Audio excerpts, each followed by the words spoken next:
Hello students, आज की इस वीडियो में हम बात करेंगे सिलेक्शन प्रोसेस की। जैसे कि हम जानते हैं कि मैनेजमेंट के 5 फंक्शंस हैं। आपके planning, organizing, staffing, directing, controlling और कोऑर्डिनेशन भी उसका पार्ट है। तो जब हम प्लानिंग कर लेते हैं, ऑर्गेनाइज कर लेते हैं, तो हमें क्या चाहिए होता है, पर्सन चाहिए होते हैं जो हमारी कंपनी में आकर काम करे, वर्क करे। तो उसके लिए हमें क्या करना पड़ता है, हमें स्टाफिंग प्रोसेस करना पड़ता है। तो जब हम स्टाफिंग की बात करते हैं, यानी कि लोगों को रिक्रूटमेंट की बात करते हैं कि आए लोग हमारे कंपनी में ट्राई करें और जो भी कैपेबल पर्सन है उसको क्या मिले, जॉब मिले, ताकि जो हमारी कंपनी है वो ग्रोथ कर सके।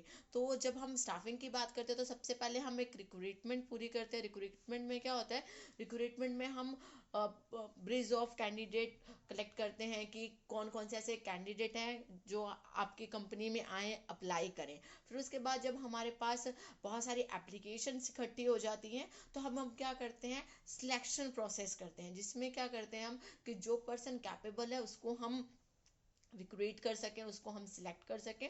और जो भी हमें लगता है कि इनकैपेबल है, या फिर हम कह सकते हैं कि जब बहुत सारे हमारे पास एप्लीकेशन फॉर्म होते हैं तो हम इसमें से जो हम लगता है कि हमारे ऑर्गेनाइजेशन के लिए बेनिफिशियल रहेगा जो स्टाफ, हम उसको सिलेक्ट कर लेते हैं और बाकी एप्लीकेशन को हम रिजेक्ट कर देते हैं। तो इसके लिए हमें क्या करना पड़ता है, एक सिलेक्शन प्रोसेस से गुजरना पड़ता है।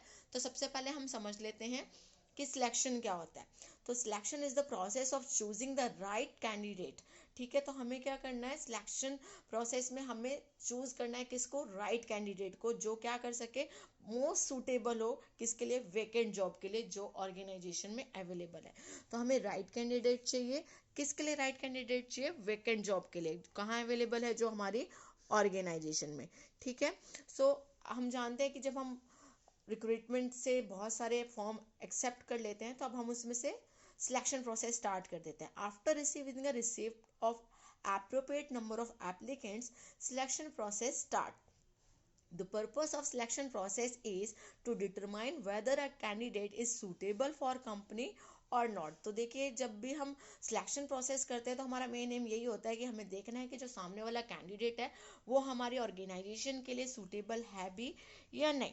The number of applicant is generally more than the number of person to be selected. हम जानते हैं कि जो अप्लाई करने वाले लोग होते हैं वो ज़्यादा होते हैं और जितने हमें चाहिए होते हैं अपने ऑर्गेनाइजेशन के लिए वो कम होते हैं। तो हमारे पास क्या चॉइस है कि हम उनमें से सिलेक्ट कर सकते हैं।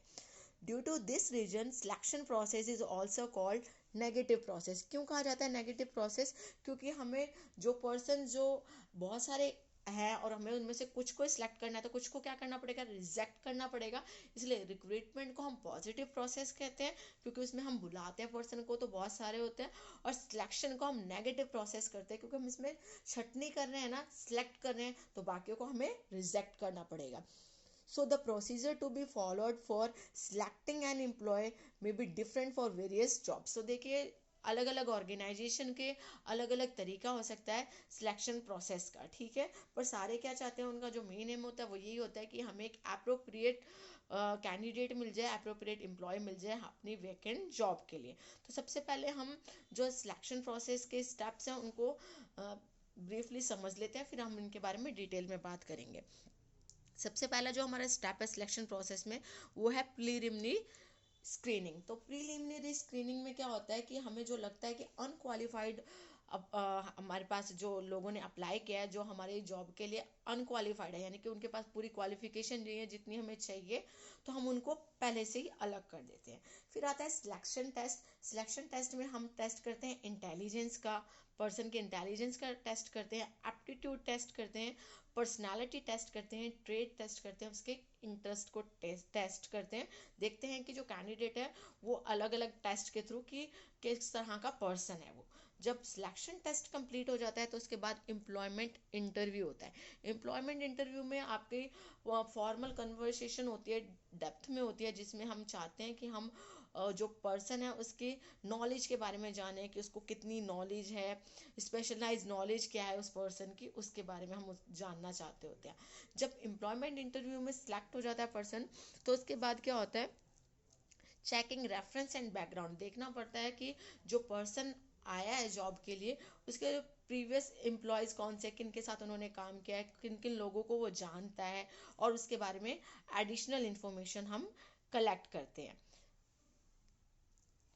जब हम रेफरेंस चेक कर लेते हैं तो आता है सिलेक्शन डिसीजन, जब final decision to choose the person who pass above mention steps, जब ये आपके 4 स्टेप्स कंप्लीट हो जाते हैं तो हम क्या करते हैं, सिलेक्शन डिसीजन लेते हैं। जब हम कैंडिडेट्स को सिलेक्ट कर लेते हैं तो उसके बाद मेडिकल चेकअप होता है, यानी कि अभी हमने उनको जॉब ऑफर नहीं दिया है, सबसे पहले हम क्या करते हैं, उनका मेडिकल चेकअप करते हैं कि वो उनकी बॉडी फिटनेस कैसी है या मेंटल स्टेटस कहता है, उसके लिए मेडिकल चेकअप होता है।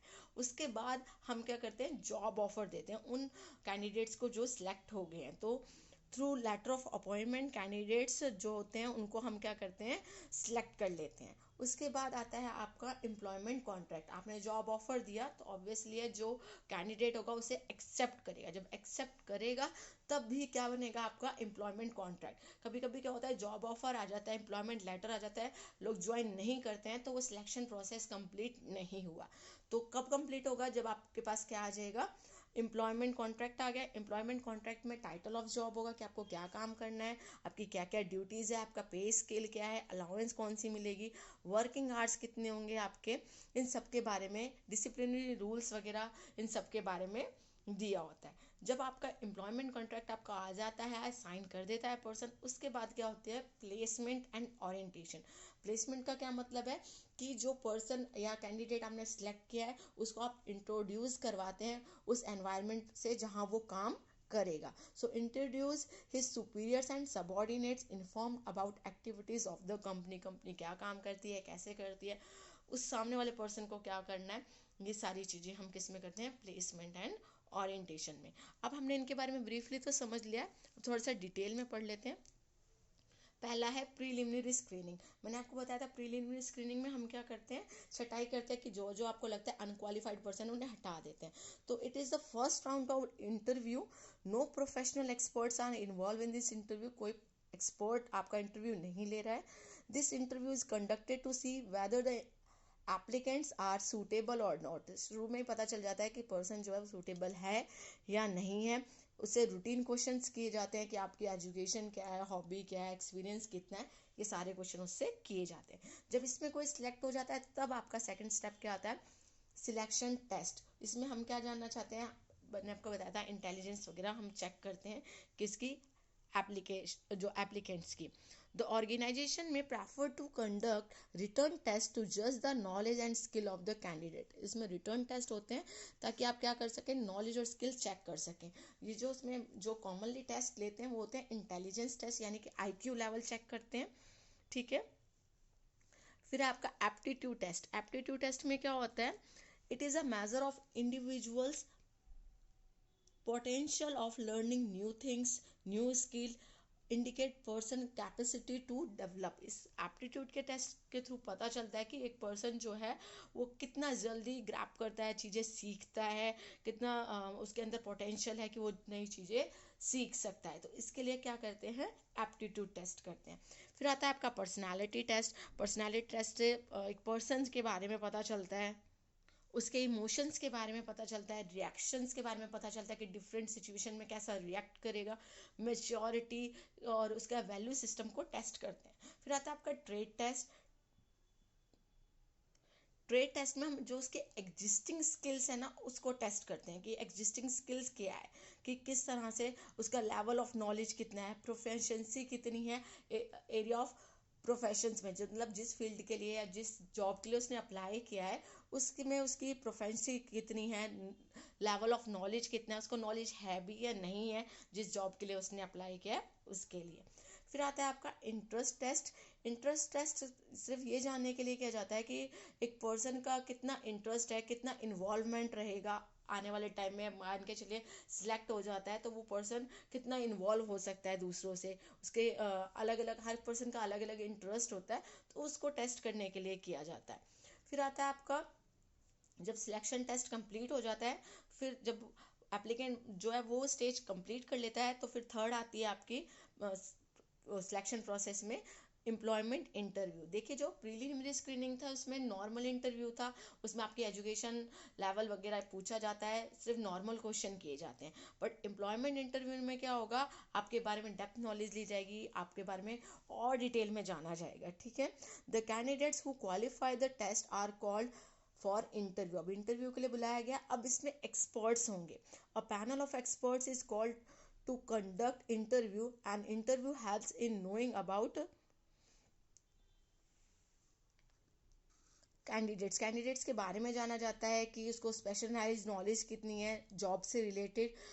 It also enables the interviewer to जज सर्टेन क्वालिटीज, कुछ क्वालिटीज देखने के लिए भी देखता है कि जो एक्सपर्ट है उसे पता चल जाएगा कि सामने वाले की क्या मैनर्स कितनी है, उसके अंदर अपीयरेंस कैसा है, लुक कैसी है उसकी, किस तरह से वो रिस्पॉन्स करता है, grasp of things of the prospective candidates before he is selected. तो ये सारी चीज़ें वो चेक कर लेते हैं सिलेक्शन से पहले कि पर्सन कैसा है।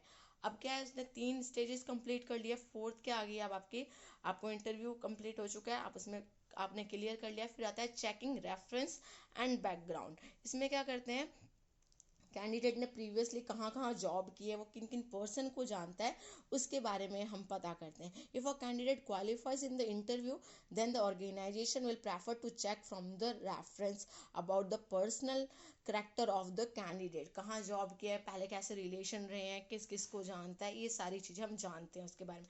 ये इसलिए जानते हैं ताकि पता चले कि जो पर्सन है वो कहाँ से रिलेटेड है, उसका बैकग्राउंड क्या, ऐसा तो नहीं है कहीं पुरानी कंपनी में फ्रॉड करके आया है या चीटिंग करके आया है, या फिर हम ये कह सकते हैं कि जो पुरानी कंपनी है उससे उसकी बनती नहीं थी तो क्यों नहीं बनती थी, किस रीजन से आया, तो रेफरेंस वगैरह चेक की जाती है ताकि क्या हो कि जो कैंडिडेट हो वो सूटेबल भी हो और साथ में हमें एक अप्रोप्रिएट कैंडिडेट मिले। फिर है आपका सिलेक्शन डिसीजन, रेफरेंस चेक होती है, फिर सिलेक्शन डिसीजन किया जाता है। The candidate who pass interview and reference check are included in the selection list. अब सिलेक्शन लिस्ट में उसका नाम आ जाता है।